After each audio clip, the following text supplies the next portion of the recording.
Lívia, tudo bom, querida? Tá me ouvindo?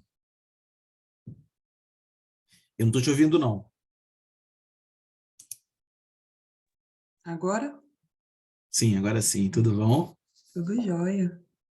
Tô aguardando o pessoal chegar, o professor Guilherme vai atrasar um pouquinho hoje, e eu vou fazer as honras com o professor Mushonga.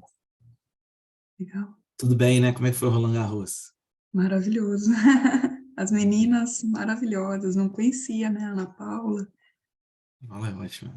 Ela adora tênis, aí me apresentou essa nova. Esse mundo. É, Vocês isso. estão, e a Bia tá indo firme e forte, né? Que eu tô acompanhando, né? Não sei se você chegou Também tô. Vai ser agora 1 hora o jogo dela, tá? Eu acho que tá rolando.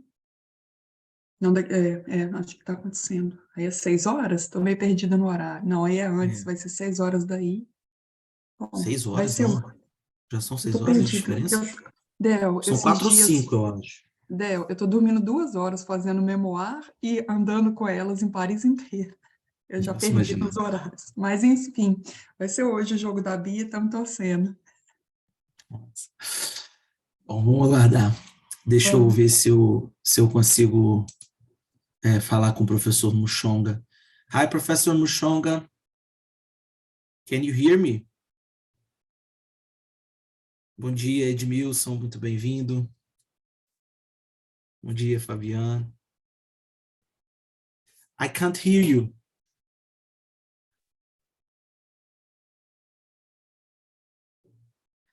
I think you are in mute.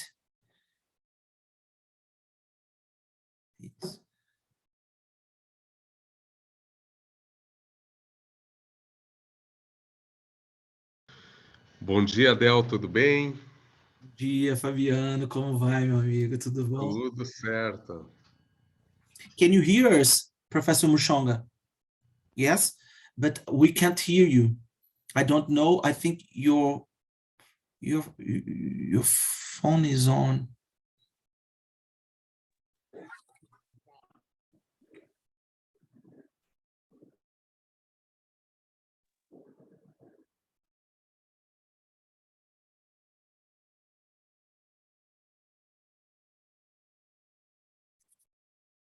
Sorry, but we can't hear you. I don't know what's going on.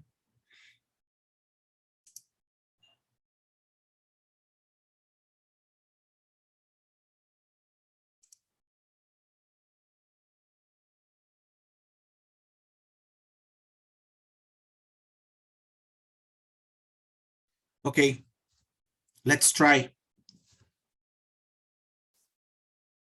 Bom dia, Edmilson, Denilson, Antônio, todos que... I hope everyone speak Portuguese here. I think so. O professor Guilherme, ele está saindo de uma consulta médica, então ele vai atrasar um pouquinho, e aí ele me deu a felicidade de fazer as honras para o professor Mushong. Então, eu vou fazer uma introdução, tá, gente? Para a gente poder começar e já ouvir o professor. Let's try again once more.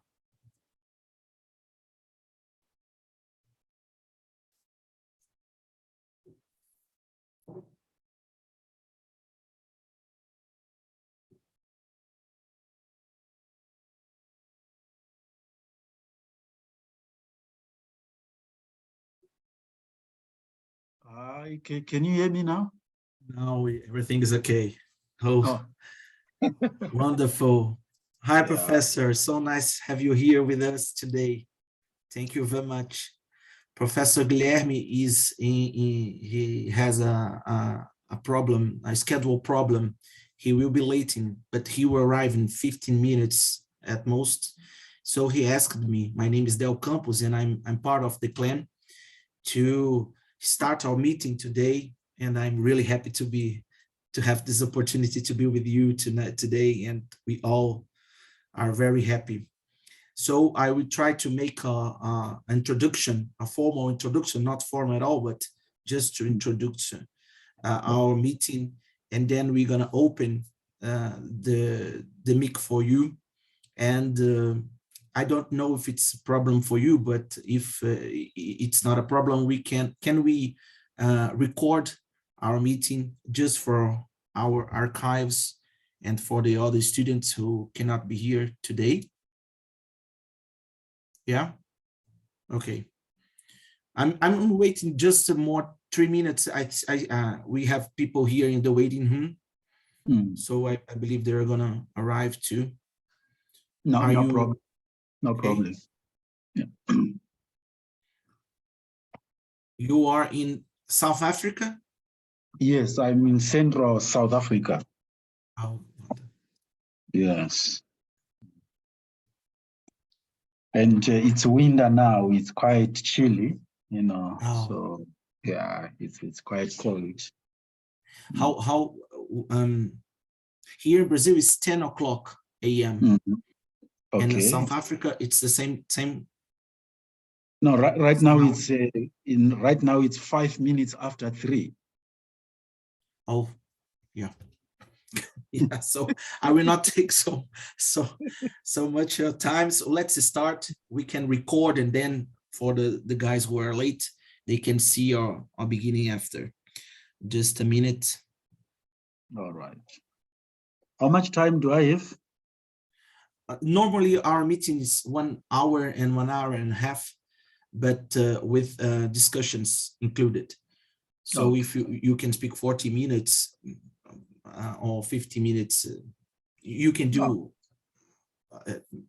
the way you think it's good for you. We don't have this. Yeah, it's up to you. All right. Just we are already recording. Oh, okay. Yeah, it's already recording for sure. Yeah, I didn't see it. So let me start. And I'm okay. Let's go. Good morning, good afternoon, everyone. We are here today for another meeting of DECLEN, the Colonizing and Compared Legal Experience Network. As we know, DECLEN is a research network based at Catholic University of Brasilia, which involves renowned institutions and national and international researchers. The themes of our investigations, discussions, and reflection of the network are above all decolonization and post-colonial studies, the colonial Brazilian constitutionalism, as well as the comparison between legal experience in the domestic and international scope. This daring project in the Brazilian Legal Academy, led by my dear colleague, Professor Guilherme Roman Borges, has today the joy of receiving one great and generous partner. Dear all, I'm delighted to hear today from the Program Director for Africa Studies Center for Gender and Africa Studies at Free University, South Africa, Professor Mushonga. Thank you very much, Professor. It's a pleasure to have you here today with us. Thank you, Deo Campos. I hope I pronounce it well, but you will forgive me if I don't pronounce most of the names I see not properly. It's part of the learning curve. Yeah. I would like to maybe let me share a few my screen. Can you enable me, because I don't have sharing host rights, so I would like to share some slides. Yeah, I will try to authorize use. Thank you.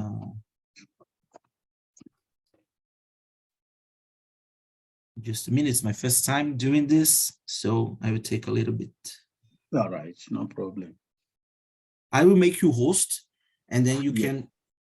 Yeah, then I can share. Okay.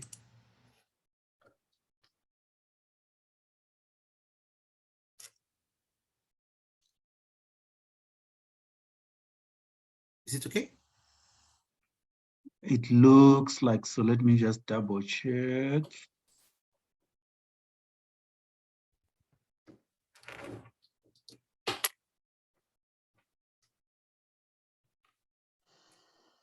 Okay. Yes, I think you can all see the slides now. Yeah. Oh, okay. Thank you.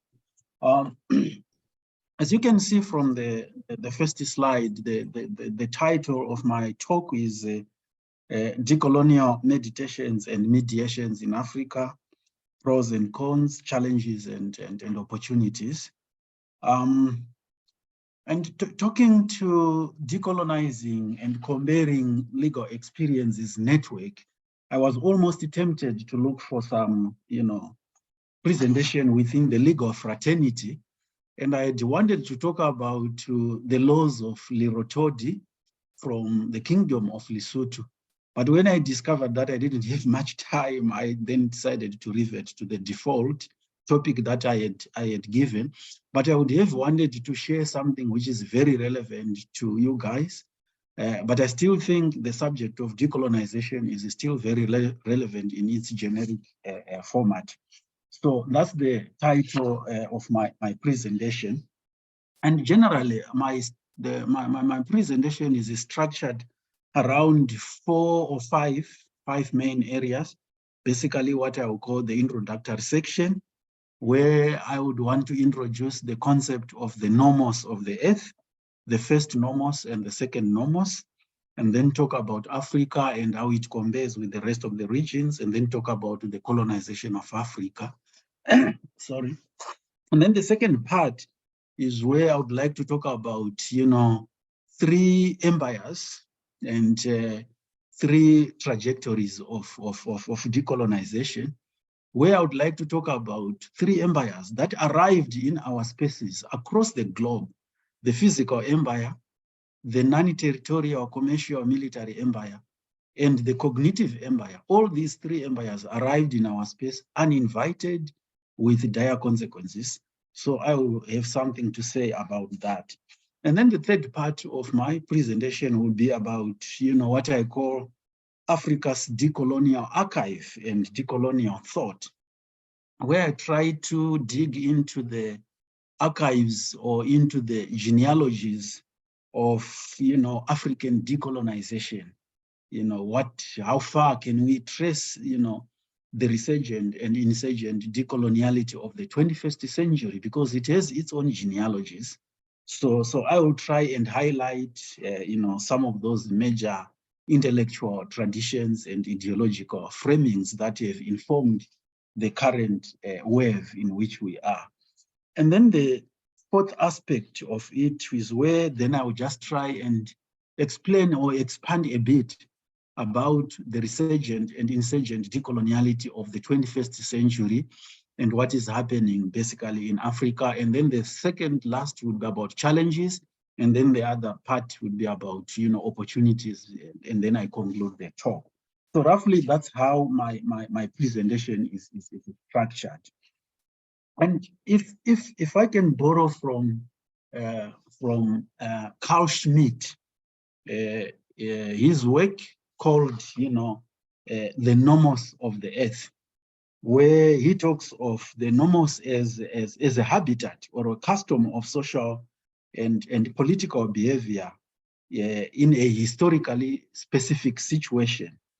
And when we look at it, the way he explains the nomos of the earth, he splits it into 2. And I'm also borrowing from Walter D. Mignoro, who also tries to do good work in summarizing this whole idea of the nomos of the earth, where he talks of, the first nomos of the earth, which is basically before European discoveries, so-called discoveries of the world. And that is before the 16th century. When we look at the world before the 16th century, we will find that, there were multiple ways of living, multiple ways of doing, multiple ways of knowing, multiple ways of thinking, multiple ways of praying, and multiple ways of everything under the sun. That is before 1600. So in other words, before 1600, there was no dominant civilization under the sun. All civilizations, we can say, each had its own particularities and specificities, within its own space to serve the purposes for its own peoples and the like. So there was no dominant civilization like we had after 1600. And when you look at it, it's also that, before 1600, even Africans from Africa, who were at that point known as the Moors, you know, they visited Europe and were treated as honorable human beings. But all this changed after 1600. And all this changed after the European Western aggrandizement and expansion across the globe, which takes us now into the second nomos of the earth. So in other words, the first nomos of the earth ended around 1600 or 1650, if you want, where everything was multiple, the world was pluricenter, unlike today. So that is the way it is. So in the second nomos, this is now where the world was now divided among European powers, beginning 1600, through settlement, through conquest, through appropriation, and dividing and utilizing the earth as if it belongs to them. You know, and we all know, you know, an Italian dreamer called, you know, Christopher Columbus, who arrived in your space there and changed the whole history of the world. And so that is the second nomos, where we begin now to see European colonial expansion.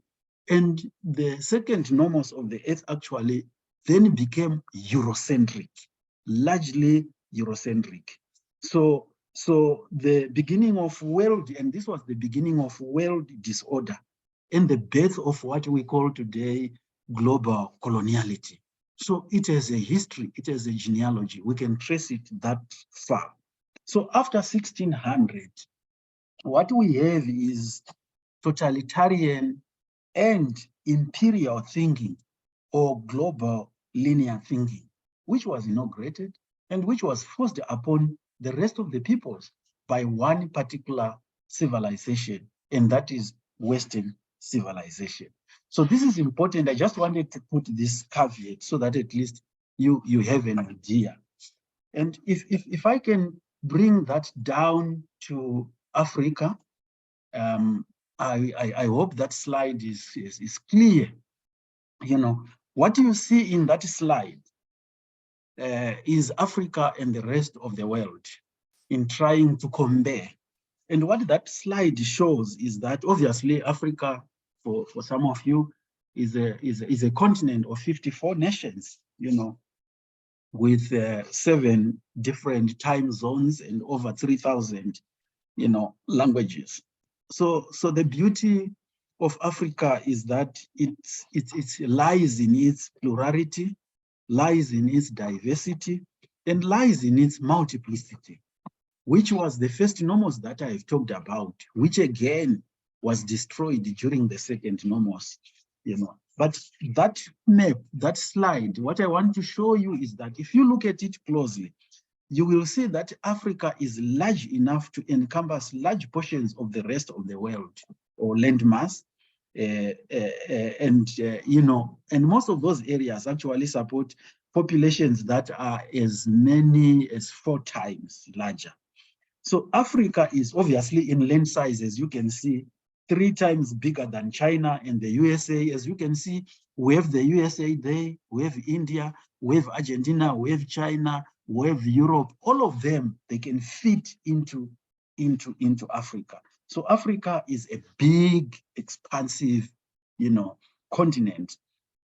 And if we compare it with Europe, it's actually 6 times bigger than Europe. And in terms of population, as at 1996, it had a population which was almost, you know, the same as that of China and USA and India and Europe. So, but the point I want to highlight is that Africa was basically targeted now by Europe, you know, for its resources. And obviously, it was also targeted because of this perception that, you know, it was sparsely populated with rich natural resources, but sparsely populated. And so it became a target of European colonial aggrandizement. And this is what happened, you know, when it was targeted in terms of the European colonial partition of Africa. And as we know, the partition of Africa was actually preceded by the partition of the world, when Portugal and Spain actually divided the world between the two of themselves, which was obviously contested by England, by France, and the rest of the other European powers, now triggering, you know, this whole scramble for the earth or scramble for the world. But for Africa, the question I raised there would be, to whom does Africa belong? And which could be a bigger question, to whom does the earth belong? As you see there, you see white patriarchal men seated at a table where on the wall it's Africa hanging, and where they are now drawing straight lines in terms of partitioning Africa. And this was happening in Berlin, in Germany, between 1884 and 1885. That's where Europe was partitioned. And this meeting was attended by a number of, you know, European countries: Britain, France, Germany, Italy, and 9 other European countries, including the USA, of course, which never had colonies in Africa. And so the Berlin Colonial Conference was part of the world system, which marked the dismemberment of Africa through its partition, through its division. And as you can see, there were no Africans who were invited to that meeting in Berlin. Again, as you can see, there were no Africans who were consulted. And again, as you can see, there were no women who were involved in this whole drama. It was patriarchal, European, sexist men involved. So that's the point I wanted to make, so that you have an idea. And one former British Prime Minister had this to say in terms of the partition of Africa, to say, we have been engaged in drawing lines upon maps where no white man's feet have ever trod. We have been giving away mountains and rivers and lakes to each other, but we have only been hindered by the small impediment that we never knew exactly where those mountains and rivers and lakes were. That's a very powerful confession and testament by Lord Salisbury in terms of, you know, how they went about partitioning Africa. And if you look at that slide, which I call Rich Africa, Poor Africa, what I'm trying to dramatize there, or to demonstrate there, as you can see, you know, it shows that Africa is rich in oil, in gold, in diamonds, in coffee, and all other natural resources that you can think of. So for me, I can look at that as Africa's decolonial map. But Africa is a very rich continent, and yet it is the poorest people. How do we explain this? It is part of the colonization, it is part of the European partition that I have already talked about, but I will expand further as we move. So this takes me now to the third part of my talk, which is 3 empires and 3 trajectories of decolonization. And before I do that, I would like to actually say that, you know, when we, maybe let me just go to the 3 types of empires and 3 types of decolonial trajectories, because at least I want to foreground this whole idea of the decoloniality of the 21st century. I have already indicated that 3 empires arrived in our space uninvited. And so this was one, the physical empire. And the physical empire, in the course of time, actually provoked political decolonization. And then the second empire, after the departure of the physical empire, when they had packed their bags, went back to Brussels, went back to London, went back to Paris, there was an empire that remained, the commercial, military, non-territorial empire, which then provoked economic decolonization. And this is still ongoing. And then the third empire is the metaphysical empire, or the cognitive empire, which again provoked the current epistemological decolonization that we are all talking about. So in other words, when we talk about empire in Africa and across the world, I think these are the 3 empires. And I borrow this from, you know, Savelo James of Gacheni's work called Epistemic Freedom in Africa, in which he clearly, you know, gives us this, you know, breakdown of the different types of empires and the different types of decolonial trajectories. So let me now quickly go to the whole idea of, Africa's decolonial archive and decolonial thought, or genealogies of African decolonization. But maybe before I talk to that, I would like to say, in Africa, even following the end of the, political colonization with independence and the like, the most dangerous form of empire that remains is the cognitive empire. And Ngugi wa Thiong'o calls this the intimate enemy, and he calls it the metaphysical empire as well. So this is where we have colonial education to this day still ruling, 60 years since the withdrawal of the physical empire. But you go around Africa, you go around schools, you go around universities, you will find that there is still colonial education which is still taking place in those spaces. And this is why I think Walter Mignolo came up with a phrase together with other decolonial theorists, this whole idea that colonialism is not over, but all over. And I think that is very profound, and that is very, very, very, very important and very true.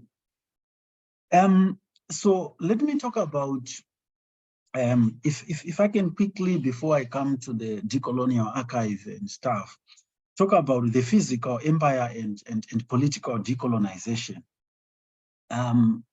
So let me do this, the physical empire and political decolonization.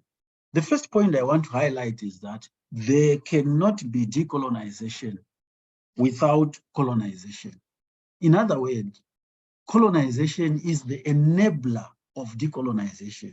So in other words, today we would not be talking about decoloniality, decolonization, whatever, if there had not been colonialism, and if there had not been coloniality, and if there had not been colonization. So this is very important to appreciate. For those people who say, why are you talking about this? We are living in a post-Russia, in a post-independent, post-colonial, world. Why do you continue to want to talk about decolonization? But, this is the reason, because coloniality is not over, but all over. So as we all know, colonization can be an event, but colonialism is a process. And this is where, as I have already indicated, where Western civilization went about claiming the earth as if it belongs to them, conquering, devouring the earth, imposing, their own cultures, their own languages, and also committing serious genocides and episticides. And obviously for the dispossessed people, most of them remained with nothing except to provide cheap labor. And obviously these processes of colonization across Africa provoked initial resistances. For instance, in present-day Zimbabwe, Ndebele Shona risings of 1896-97. In present-day Tanzania, it was Maji revolt of 1905 to 1907. In present-day Namibia, it was the Nama Herero uprisings of 1904 to 1907. And we also had the Ethiopian war against Mussolini's Italy in 1896, at which the Italian army was defeated at the Battle of Adowa. We also had Mandinga resistance in West Africa. I can go on and on, but that is not necessary. But just to say, after the initial resistance movements, then came armed liberation movements again, in the second wave of decolonization, where again, China, Russia, Korea, and especially the East gave a lot of support to African countries to liberate themselves from the West, from Britain, from France, from Portugal, and the like. So these were now the liberation struggles which were fought in Africa across the globe, and obviously with dire consequences. So after that, then the empire retreated, and we thought that was the end. What was constituted was what we call today the nation state. The nation state is a nation state which has its territorial boundaries defined, which have been maintained as they were drawn at the Berlin Colonial Conference, 1884, 1885. The OAU agreed in 1963 that we are not going to tamper with colonial boundaries because there is no boundary in Africa that is neat. Otherwise, if we want to try and revise these colonial boundaries, it means we will have unending civil wars. So that is what informed the maintenance of these colonial boundaries. And then we thought, okay, foreign fine, this was probably at the moment a good reason, a good proposition. And we were told by Kwame Nkrumah, the president of the first independent nation in Africa, Ghana, that seek ye first the political kingdom and the rest will be added. But sadly, political independence came across Africa. Still today, nothing has been added to them. People are suffering. There is, what we may call the sovereignty of the state vis-a-vis the sovereignty of the people. So there are all these struggles that are still going on. So in terms of, that is the physical empire. And then in terms of the commercial, military, non-territorial, empire, which provoked economic decolonization. This is where I have already said, even after the departure of the physical empire, this did not mean the end of colonialism. Actually, what remained was neo-colonialism, what Kwame Nkrumah calls neo-colonialism. And this neo-colonialism simply means continuity of the previous colonial order without colonial administration. So, and despite the fact that, the former colonial masters have withdrawn, went back to London, to Brussels, to Paris and the like, but they still control the economies of Africa in many big ways. So this is what we call an empire without,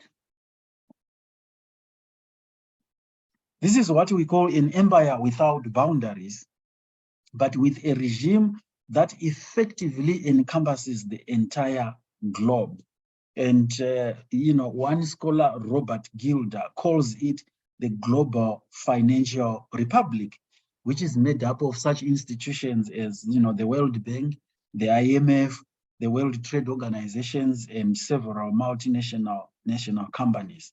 So the struggles that we are having today, for instance, in South Africa, the economic freedom fighters led by Julius Malema, they are calling for economic emancipation. And across Africa, I think that's what people are calling, because people do not own these economies. They are owned by someone else. Rich resources, as you have seen, the resources are next to you, the resources are by you, but you don't own them. And so what is being demanded in the 21st century, together with, cognitive, decolonization, is also economic decolonization. So in terms of the metaphysical empire, which has provoked and which is basically the most resurgent and insurgent thing that we are talking about, is that, this cognitive empire or metaphysical empire has been described by Ngugi wa Thiong'o as entailing the removal of the hard disk of previous African memory and knowledge, and downloading of software of European memory and knowledge into the African minds. And this is what I have called the most dangerous form of empire, the intimate empire, which lives with us, which sleeps with us, which eats with us, with which we are, through and through.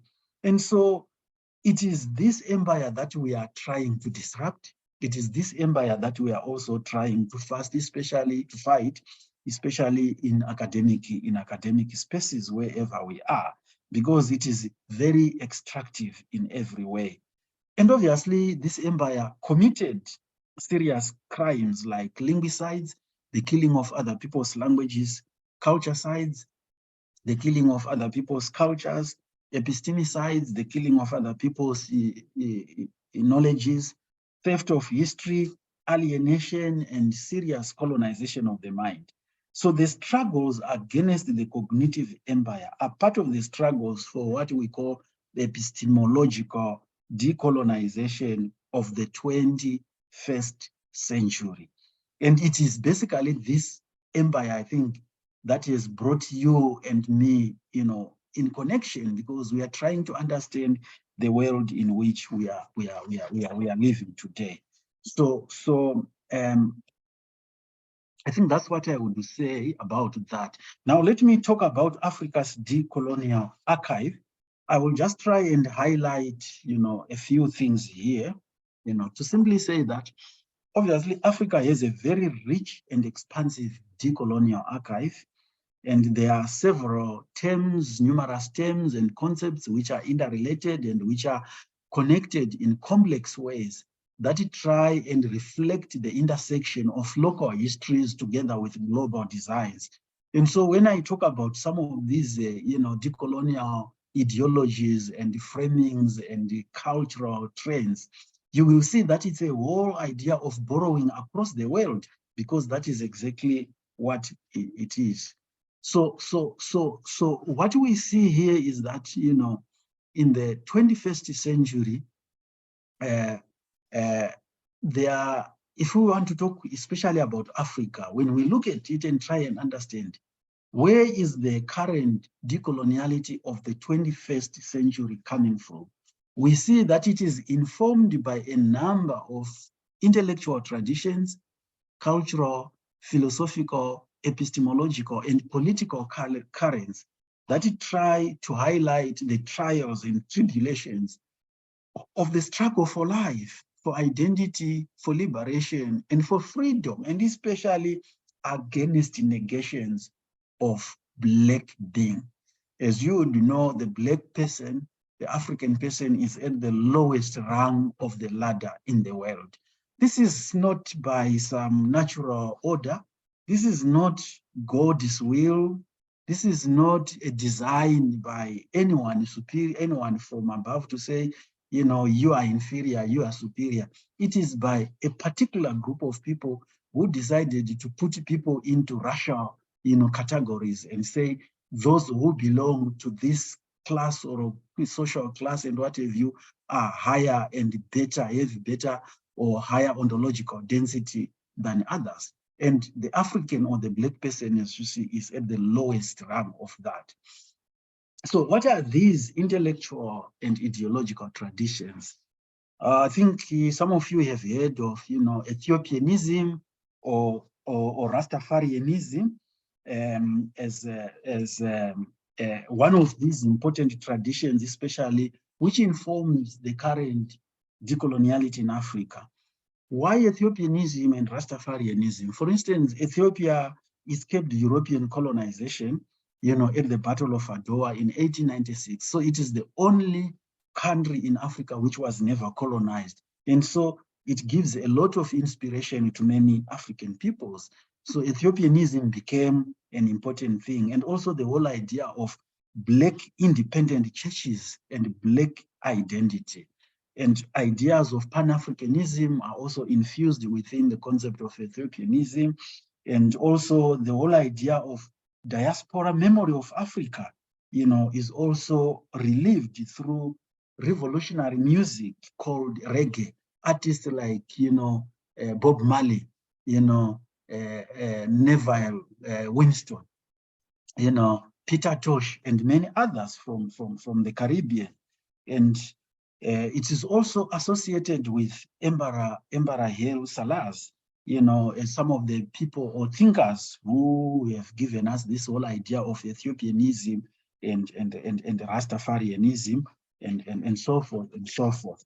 We can also talk of Garveyism, again coming inspired by Marcus Garvey and Robert Mangaliso Sobukwe, with his idea of Africa for Africans and his idea of, back to Africa, idea of self-Negro improvement, the idea of, again, Pan-Africanism, the idea of Black pride and Black unity. So as you can see, these are traditions which go far, far and wide.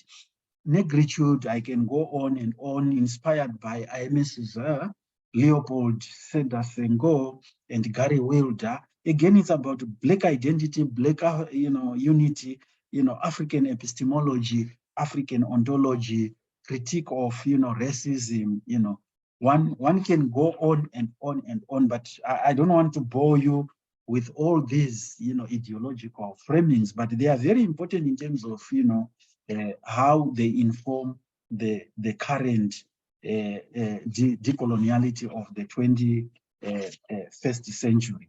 So this is where basically I think where I would want to go as I slow down towards the end and talk about the resurgent and insurgent decolonization of the 21st century. Let me see if I have that slide. Okay, yeah, this is the slide. Okay, so basically here I've tried to make it very detailed because this is what has brought us together in terms of trying to give you the key theorists or the key thinkers, where anyone who is doing decolonial work in Africa, where are they drawing their inspiration? Where are they drawing their work from? With Aim Cesar, V.Y.M. Dimbe, Mahmoud Mamdan, Claude Ake, Ngugi wa Thiong'o, Savelo Jane of Gacheni, Kwame Nkrumah, Eric Dassel, Ali Mazuri, Sylvia Winter, Cornel West, Kwame Nimako, Ramon Grossfugel, Walter Mignolo, Albert Memmi, Nelson, Maldonado Torres. You can go on and on and on. But the long and short of it is that what are the issues or concerns in this? What they are all trying to deal with is this whole idea of the colonial library as it has been given to us. They critique and talk about this colonial library and how we can, engender a new decolonial term. They talk about border thinking or border gnosis, issues of delinking, issues of, decolonization of the African mind, issues of moving the sender, issues of neo-colonialism, issues of trying to confront coloniality wherever it resides, coloniality of power, coloniality of being, coloniality of knowledge, coloniality of gender, coloniality of nature, and many others. So these are the decolonial scholars and decolonial thinkers who are really trying to take us forward. As I move towards the third last slide, I want to talk about now the African decolonial challenges, in terms of, what are we up against? I think one of the biggest challenges that we are up against is to reverse the negative image of Africa that has been painted by the West, where Africa has been seen as a continent without history, a continent without letters, a continent without arts, a continent without anything before the arrival of the Western man. And what you see is that a lot of colonial and Western-centric and Africanist scholarship has painted Africa as a place of, pathologies after pathologies, crisis after crisis, diseases after diseases, pandemics after pandemics. And this is why we have Paul Thiambe Zeleza, giving us a book titled Manufacturing African Studies and Crisis. And this is the book. In this book, Paul Thiambe Zeleza clearly shows how, especially through African studies based in the global north, have manufactured African studies and manufactured African crisis through and through. And that is the pathologization that I'm talking about, the crisis that I'm talking about, the diseases that we are talking about. So that's one big challenge for African scholars. The other challenge is obviously this whole idea of trying to institutionalize and to domesticate and to commodify decoloniality. Because decoloniality is very combative, decoloniality is unsettling, and institutions and leaders, when they try and respond, what they want to do is to make sure that they commodify it, they want to make sure that they domesticate it, they want to make sure that, they empty it of its radicality. So it's one other challenge. Another challenge, obviously, as I have already indicated, is the persistence of colonial education, where if you walk into any university in Africa today, you will find that the canon is dominated by white men of 5 Western countries: Britain, France, Germany, Italy, and the United States of America. You know, men. Of course, there are exceptions here and there. So that's another big challenge. And another big challenge that we have in Africa is the rise of what we call the academic managerial class, and who are our leaders in these universities, you know, who are now using corporate practices to govern universities. So in other words, they are importing models, private models of running companies out there, and they are being brought into the university, and it becomes very, very problematic. And another big challenge is the marketization of the university, where knowledge is sold to the highest bidder and where students are seen as customers and the like. So these are some of the challenges that are there. And obviously, one of the biggest challenges is the evaluation of scholarship. There are so many quantification models and endless paper trail, meetings after meetings, reports after reports, and so forth and so.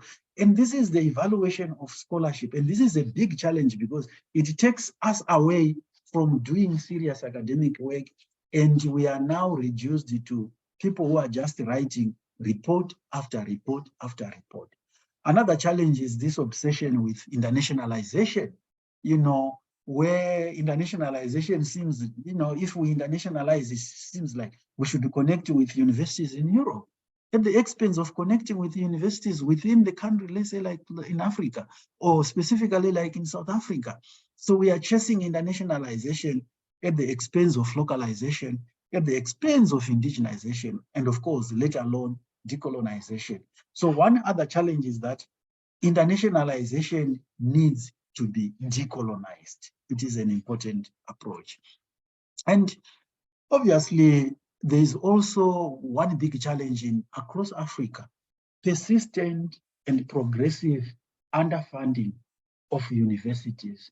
Governments are cutting funding year in and year out to universities in their different localities because they are following these structural adjustment programs, you know, and new public management discourses where they are told the state must retreat, the private sector model must take over. Issues of demand and supply are what must determine how a university is run. But let me try to be much more locally relevant. When you look at universities in South Africa, obviously, one of the big things that, you know, they are battling is the cost of apartheid. And in terms of racism, in terms of sexism, and in terms of patriarchy. And this whole contested idea of a South African university. As you would know, some of you would know, you know, universities in South Africa were modeled along English universities, which were University of Cape Town, Wits University, and Rhodes University, and Natal University. And then Afrikaans universities, which were Stellenbosch University, University of Pretoria, and University of the Free State. And then we had what were called Black ethnic universities. This is University of Venda and University of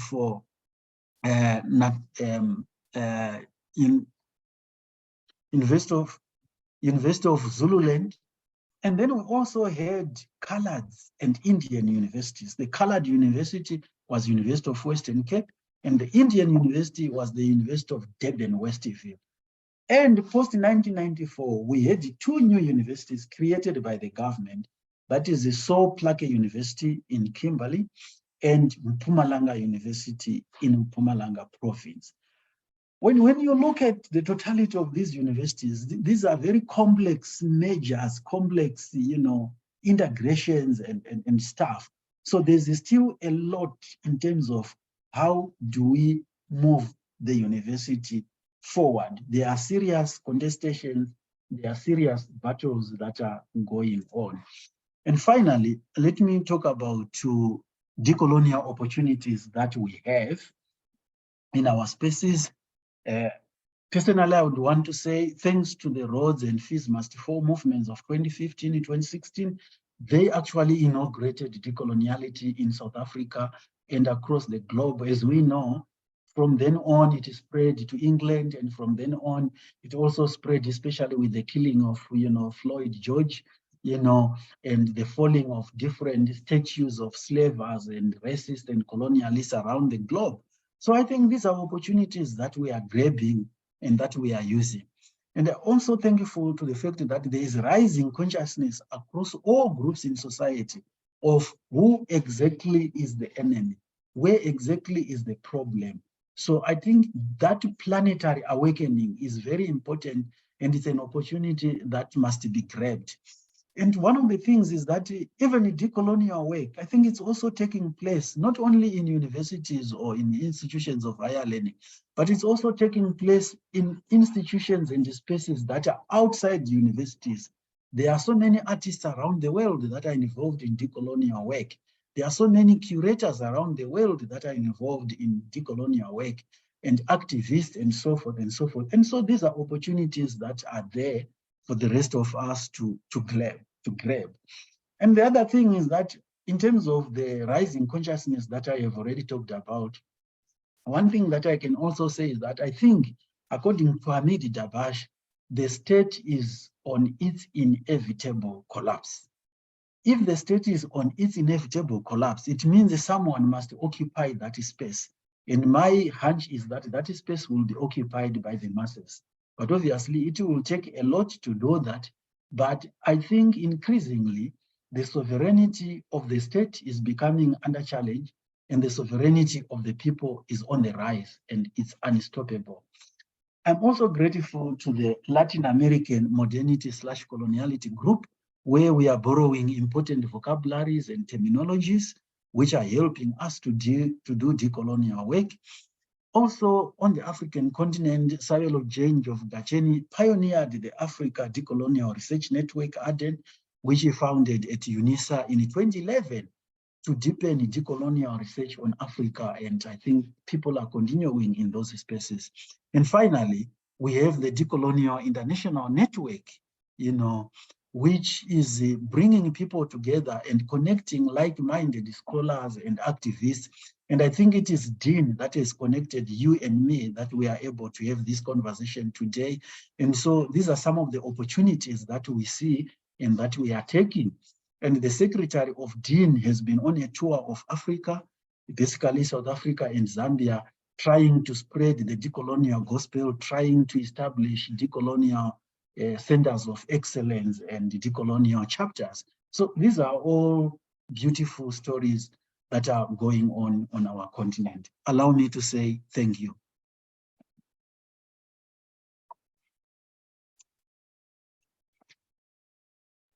Thank you very much, Professor Mushonga, for this wonderful presentation with lots of wonderful insights and questions for us.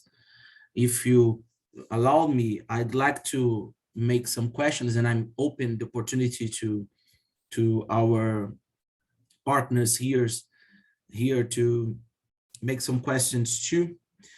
One thing I'm thinking about when I'm hearing from you, it's about the neocolonialism, the commercial economical neocolonialism. And we are living today a new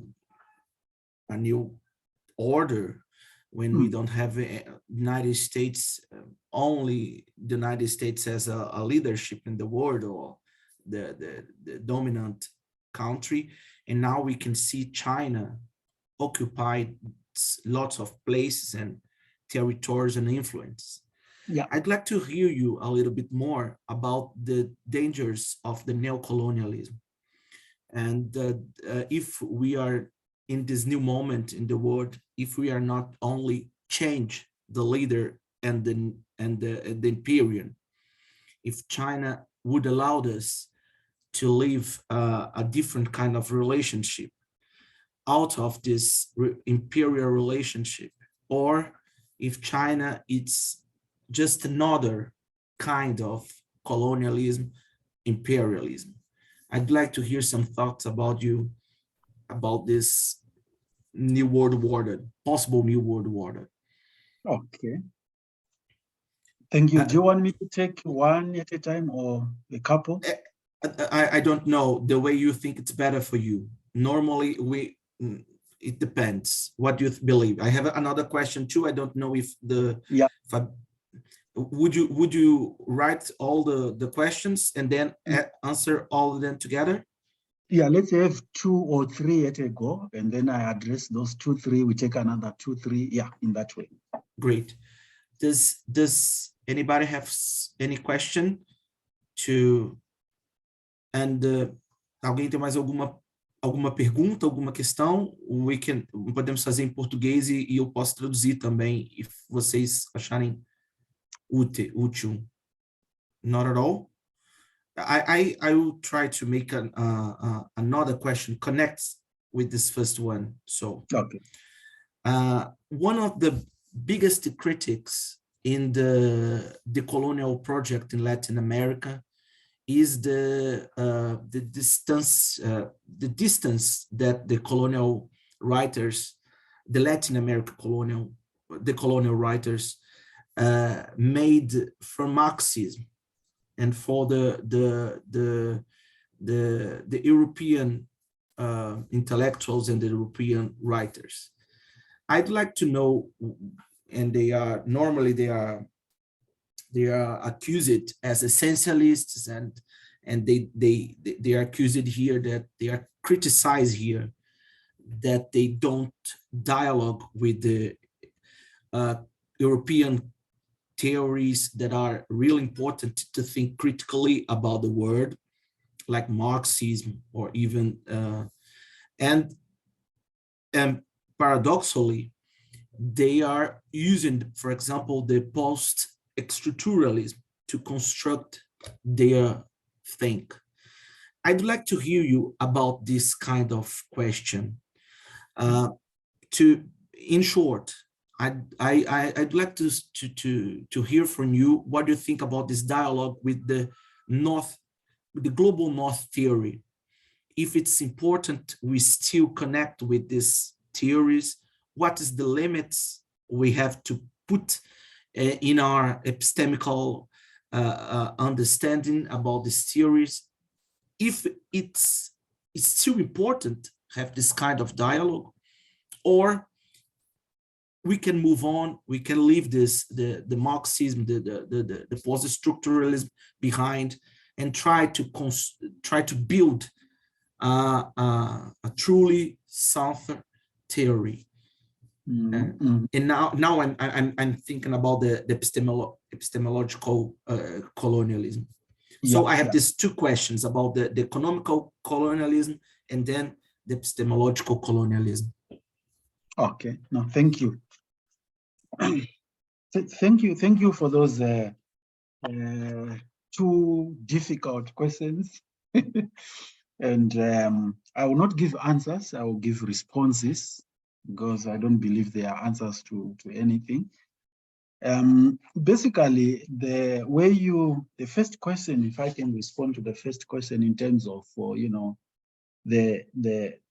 the unfolding, if I may put it that way, the unfolding new world order, and, in terms of its neo-colonial manifestations, and the contest between USA and China.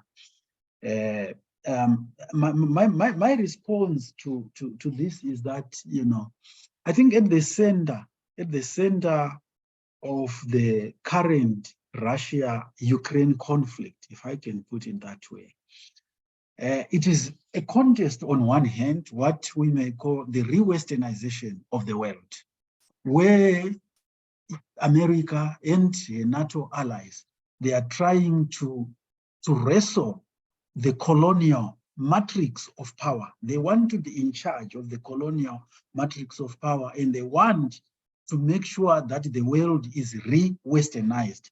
And I think serious re-Westernization, we saw it under President Obama's presidency.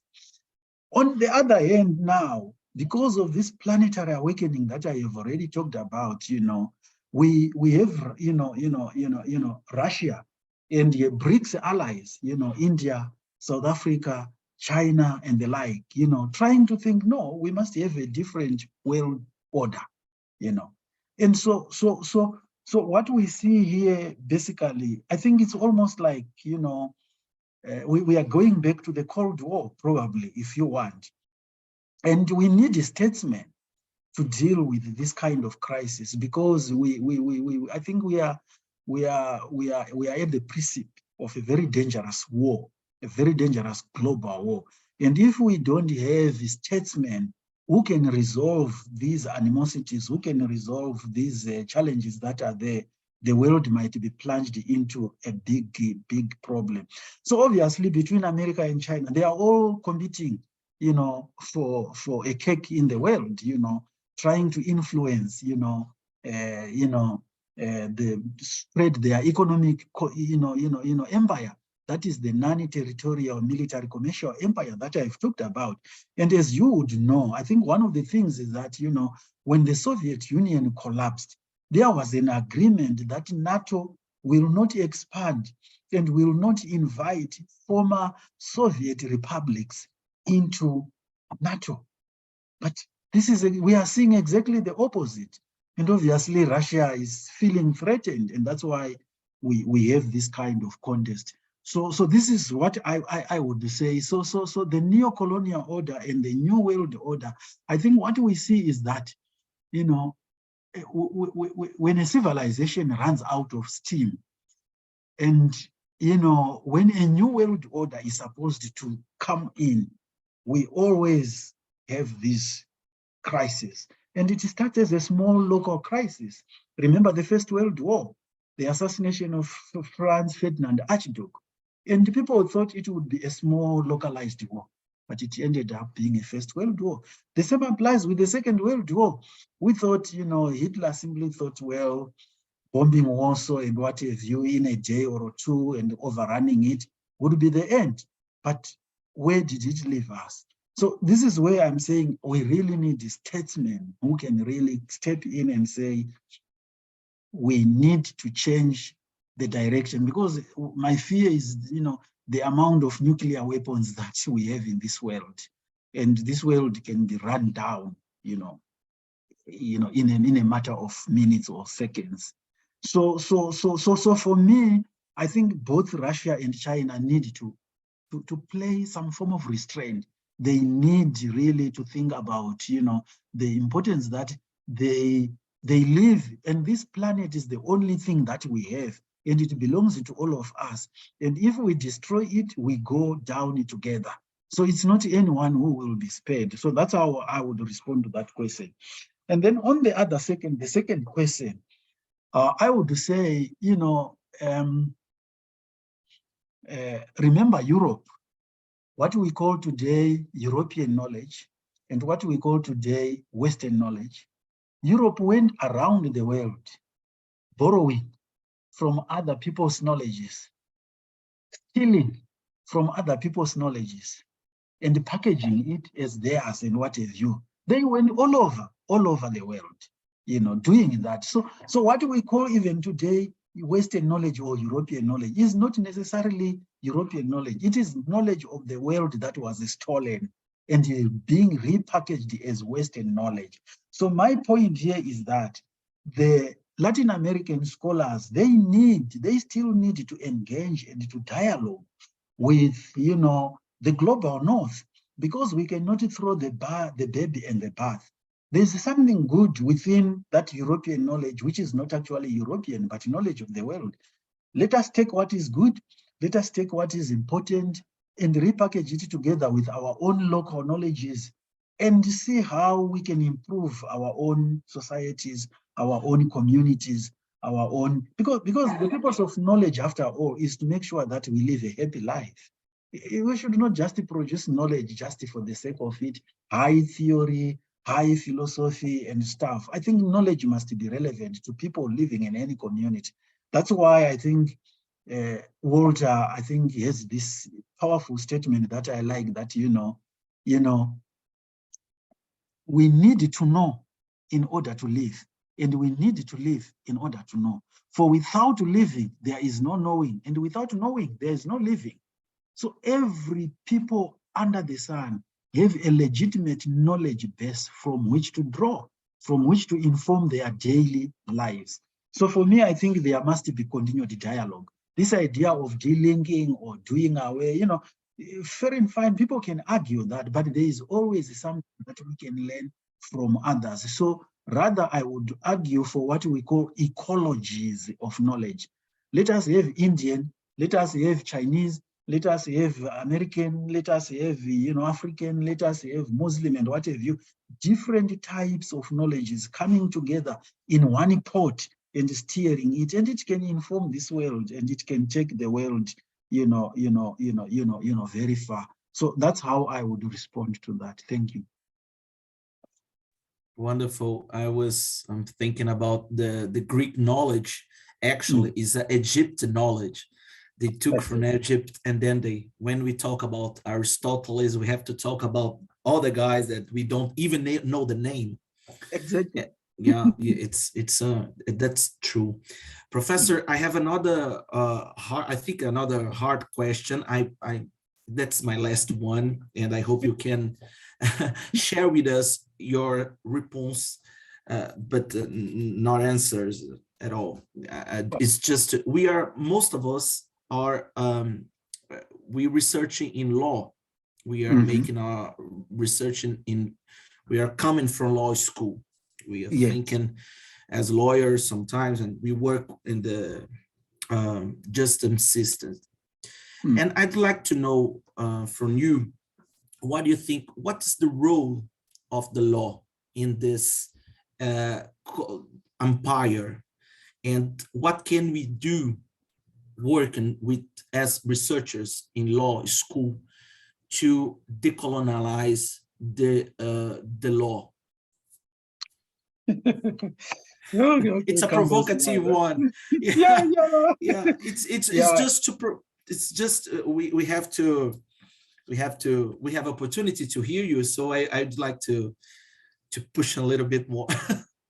All right. No, thank you. And I hope, as I say, mine will be a response, and I hope you won't be hurt by my response.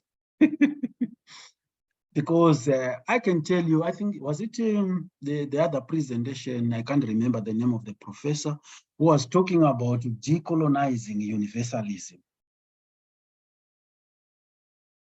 You know, under this platform, I can't remember who it was, you know, but it was a wonderful presentation. Yeah. It was a wonderful presentation, and I liked it.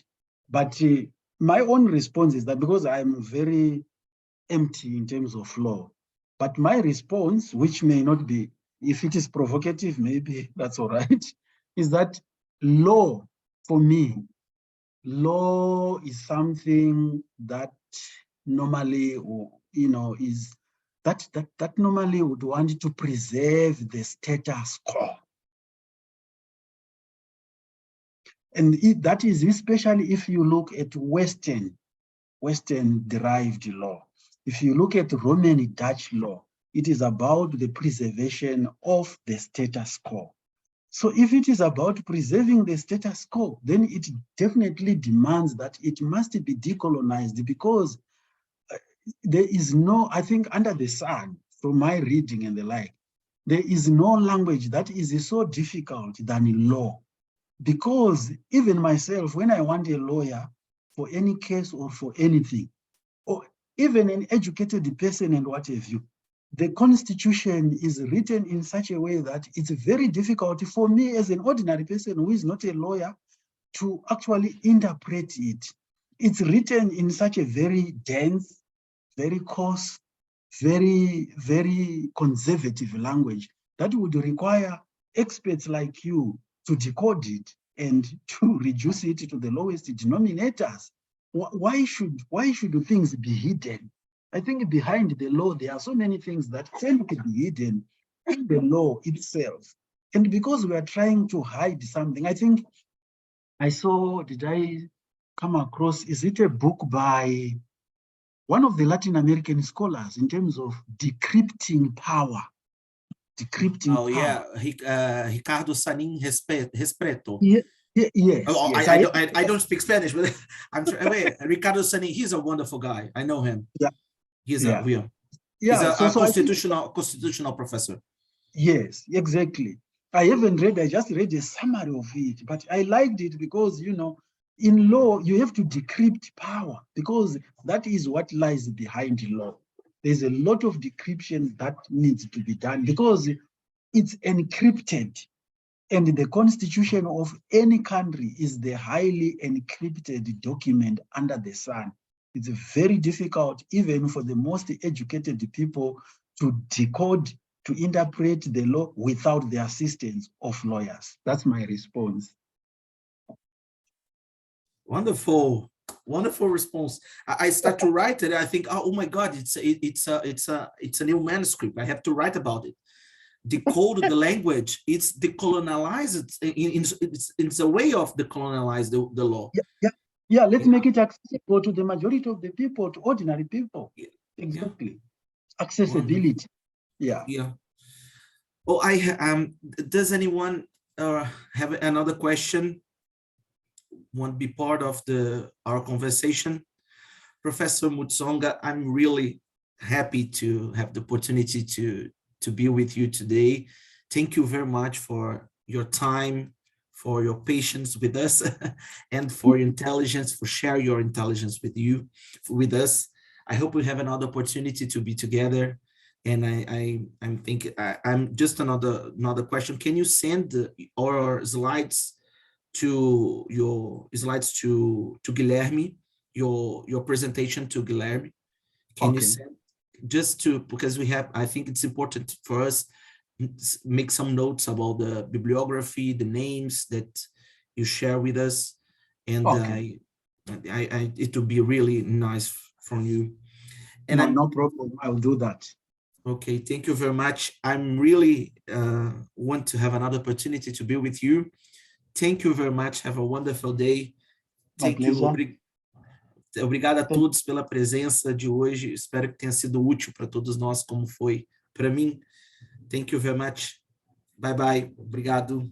Até a próxima. See you. Bye bye. See you. Thank you.